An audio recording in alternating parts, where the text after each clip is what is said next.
এই লাবিব কবির সামনে অত বড় কোরআনের একেবারে বড় সূরা সূরা বাকারা তেলাওয়াত করে নাই, ফজিলতপূর্ণ সূরা সূরা ইয়াসিন তেলাওয়াত করে নাই, সূরা হাসর তেলাওয়াত করে নাই, বড় কোন সূরা নয়, একেবারে কোরআনের সবথেকে ছোট্ট সূরা, যে সূরাটা আপনারা সবাই জানেন, সূরাতুল কাউসার। সুবহানাল্লাহ বলেন।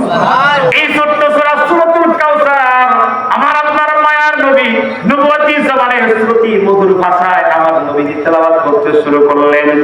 আউযু বিল্লাহি মিনাশ শাইতানির রাজিম।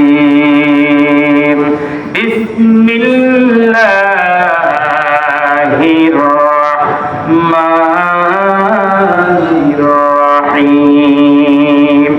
ইন্না আ'তাইনাকাল কাউসার ফাসাল্লি লিরাব্বিকা ওয়ানহার ইন্না শানিআকা হুয়াল আবতার। আল্লাহু আকবার বলে। এই তেলাওয়াতটা আমার নবী যখন শেষ করছে, শেষ করতে না করতে নবী আমার তাকায়া দেখে লাবিদের চোখ দিয়ে গাল বেয়ে পানিগুলো টপকায়া টপকায়া পড়ে। লাবিব আমার আপনার নবীরে ডাক দিয়ে কয়, নবী গো আর দেরি নাই, আপনার সাথে আর কোনো নতুন কথা নাই, এখন আমি আপনার সামনে কালিমা পড়ে মুসলমান হয়ে গেলাম। আশহাদু আল্লা ইলাহা ইল্লাল্লাহ ওয়া আশহাদু আন্না মুহাম্মাদান আবদুহু ওয়া রাসূলুহু। আল্লাহু আকবার বলে। লাবিদ নবীর সামনে কালিমা পড়ে মুসলমান হয়ে গেল।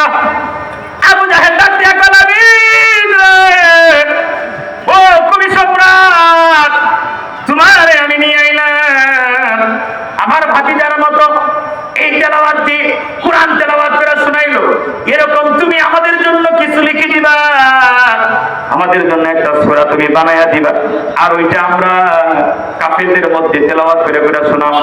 ওরে কবি সম্রাট লাবিব, তুমি দেখি এই তেলাওয়াত শুনে মুসলমান হয়ে গেল, কারণ কি? লাবিব কান্দে আর ডাক দিয়ে কয়, আবু জাহেল আপনার কপাল পড়ছে, আপনি বুঝবেন না, এমন একটা জিনিস আমি এখন শুনলাম। আমি তো কবি সম্রাট, জীবনে আমি অনেক পদ্য লিখেছি, অনেক গদ্য লিখেছি, অনেক সাহিত্যের কলম আমার আছে, কিন্তু এই মুহূর্তে যে তেলাওয়াতটা আমি শুনলাম, যে আবৃত্তিটা আমি এখন শুনলাম, মা হাযা কওলুল বাশার, এটা কোন দুনিয়ার মানুষের লিখনি হতে পারে না, এটা দুনিয়ার কোন মানুষের ভাষা হতে পারে না, এটা অবশ্যই একটা প্রত্যাদেশ, এটা আল্লাহ পাকের ওহী ছাড়া আর কিছুই না। আল্লাহর পাকের ওহী এই তেলাওয়াত শুই না আমি আমার এই সোনালী সুযোগ তারে হাতছাড়া করতে পারি না। সুবহানাল্লাহ।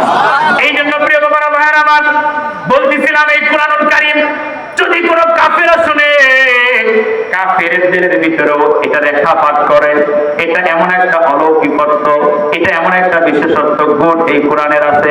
বন্ধু আমার আল্লাহ তাআলা বলে, আসমানের খাতায় যারা ঈমানদার হিসেবে নাম লিখাতে যাও, তাদের সামনে আমার কোরআনের তেলাওয়াত হলে পড়ে তাদের ঈমানটা বেড়ে যাবে, মানে তাদের গুনাহ ছেড়ে দিতে মনে যাবে, তাদের বেশি বেশি ওযু করতে মনে যাবে, বেশি বেশি নামাজ পড়তে মনে যাবে, সুন্নতের উপরে তাদের আমল করার জন্য ইচ্ছা জাগরণ হবে, মসজিদের দিকে দৌড়াবে, বেনামাজি নামাজি হয়ে যাবে। তার মানে হলো আল্লাহ ভোলা মানুষটা আল্লাহ ভোলা হয়ে যাবে। এটা হলো 2 নাম্বার গুণ।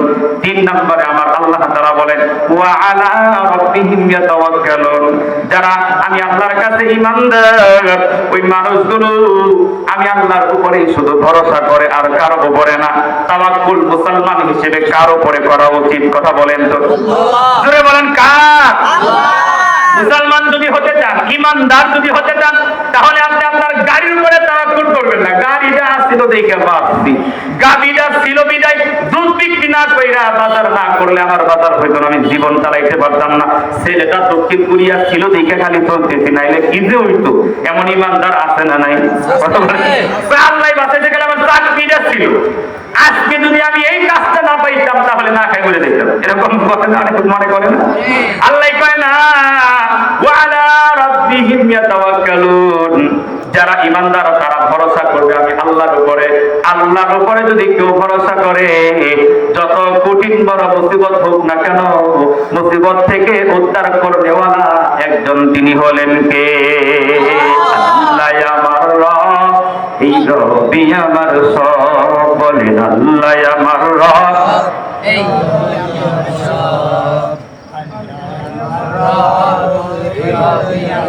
আল্লাহ আমার রব, এই রবি আমার সব। দমে দমে শোন মনে তারি অনুভব, দমে দমে শোন মনে তারি অনুভব। বলে আল্লাহ আমার রব, এই রবি আমার সব। ঠিক কিনা?